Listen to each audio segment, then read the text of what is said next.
Highs இன்னைக்கு top டக்கரான பொடி இட்லி தாங்க பார்க்க போகிறோம். ஃபஸ்ட்டு பொடி எப்படி செய்யலாம் பார்க்கலாமா? ஒரு கடையில் எண்ணெய் ஊற்றிட்டு ஒரு ஸ்பூன் கடலைப்பருப்பு, ஒரு ஸ்பூன் உளுத்தம்பருப்பு, அரை டேபிள் ஸ்பூன் அளவுக்கு தனியாக, 1/4 டேபிள் ஸ்பூன் அளவுக்கு சீரகம், காரத்துக்கு காஞ்ச மிளகாய் போட்டு நல்லா ரோஸ்ட் பண்ணிவிடுங்க. பருப்பு மிளகாலாம் ரோஸ்ட் ஆனதுக்கப்புறம் ஒரு கைப்பிடி அளவுக்கு கருவேப்பிலை ஆட் பண்ணிக்கோங்க. இந்த பொடியை நீங்கள் அரைச்சி கூட அப்படியே வச்சுக்கலாங்க ஸ்டோர் பண்ணி.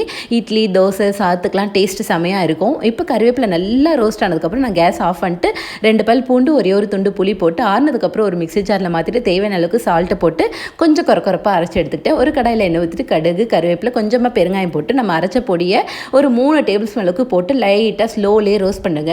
இப்போ நான் மினி இட்லி தாங்க வேக வச்சு எடுத்து வச்சுருக்கேன். நல்ல சாஃப்டாக சூப்பராக இருக்குது பாருங்கள்.